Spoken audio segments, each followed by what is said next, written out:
Excelentíssimo senhor ministro Luiz Fux, presidente do Supremo Tribunal Federal, na pessoa de quem cumprimento as senhoras ministras, os senhores ministros desta Casa e aos demais membros do Judiciário Brasileiro. Caros colegas do Ministério Público Brasileiro, nobres advogados, demais autoridades, servidoras e servidores, senhoras e senhores. Acompanhamos ontem uma festa cívica com manifestações pacíficas que ocorreram hegemonicamente de forma ordeira pelas vias públicas do Brasil. As manifestações do 7 de setembro foram uma expressão de uma sociedade plural e aberta, característica de um regime democrático. Após longo período de distanciamento social, a vacinação já possibilita que concidadãos reúnam-se pacificamente para manifestarem-se. A voz da rua é a voz da liberdade e do povo, mas não só. A voz das instituições que funcionam a partir das escolhas legítimas do povo e de seus representantes também é a voz da liberdade.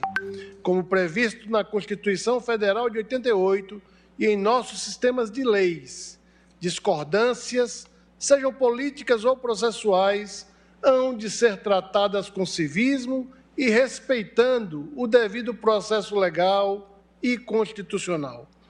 Mencionando a doutrina do ministro Marco Aurélio, abro aspas, o devido processo é a liberdade em seu sentido maior, fecho aspas. O próprio povo brasileiro, em 88, outorgou-nos a Constituição, chamada de democrática, que é o nosso consenso possível e que todos juramos observar e proteger. Então, como previsto na Constituição Federal de 88 e no ordenamento jurídico erigido a partir dela, quando discordâncias vão para além de manifestações críticas, merecendo alguma providência, hão de ser encaminhadas pelas vias adequadas, de modo a não criarem constrangimentos e dificuldades que saem justiças ao invés de soluções. Eis o primado do devido processo em face do voluntarismo. Construir decisões legítimas, respeitáveis, sólidas, ainda que não sejam unânimes. O Ministério Público Brasileiro, como instituição constitucional permanente, segue trabalhando pela sustentação da ordem jurídica e democrática, pois não há estabilidade e legitimidade fora dela. Dentre os alicerces do constitucionalismo moderno está o da divisão ou separação das estruturas de exercício do poder estatal.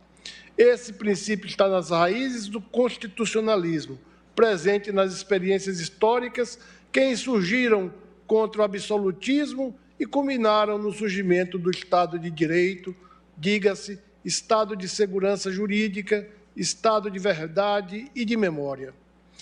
Invocando as lições da história de Aristóteles e John Locke, que distinguiram as funções estatais, cabendo a Montesquieu, na obra clássica O Espírito das Leis, teorizar o princípio da divisão ou da separação dos poderes, demonstra-se a necessidade de fragmentar o exercício do poder do Estado em diferentes estruturas orgânicas e funcionais, de modo a proteger a liberdade dos indivíduos, dos cidadãos brasileiros.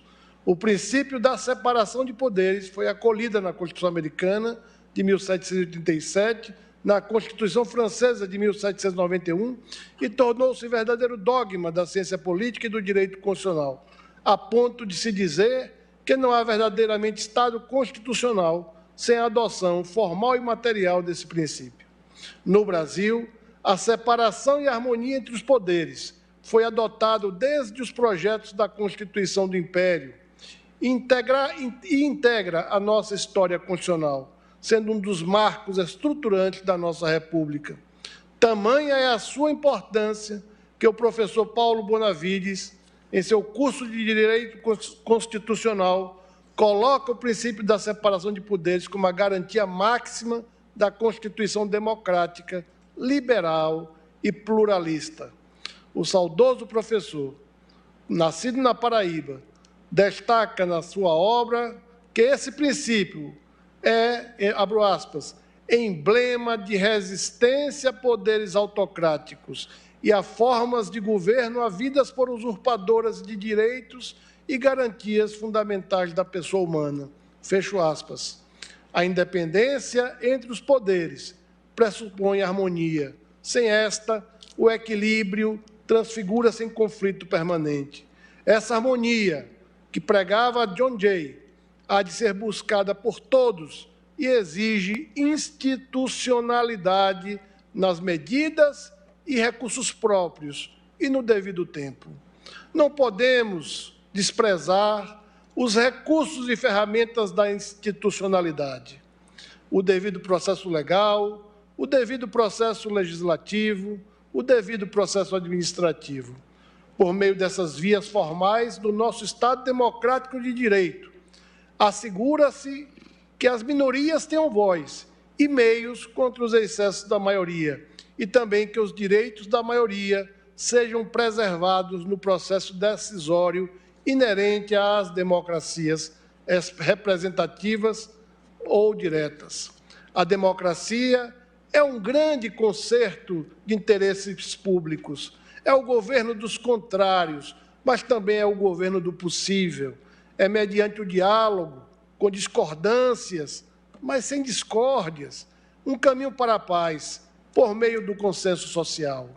Nós amamos a democracia, pois nela floresce a liberdade com a qual tantos sonharam e pela qual tantos se sacrificaram. É na democracia que mulheres e homens livres realizam-se em sua existência. Reafirmamos que, juntos, trabalhando por uma sociedade livre, justa e solidária, aperfeiçoaremos a nossa democracia. Afinal, como bem disse o doutor Ulisses Guimarães, na data da promulgação da nossa Constituição de 88, abro aspas, a Constituição certamente não é perfeita, ela é própria, o confessa, ao admitir a reforma. Quanto a ela, discordar, sim. Divergir, sim. Descumprir, jamais. Afrontá-la, nunca. Palavras do grande político brasileiro. Fecho aspas. O titular do poder constituinte, o povo brasileiro, por meio de seus legítimos representantes, tem sabido, dentro da institucionalidade, superar os desafios e crises que se impuseram ao Brasil desde 1988. E o Ministério Público brasileiro atua e atuará para quê? Com diálogo, e a independência e a harmonia. Continue e continuemos juntos a perseverar nesse percurso para o engrandecimento do nosso Brasil. Muito obrigado, senhor presidente, senhoras ministras, senhores ministros.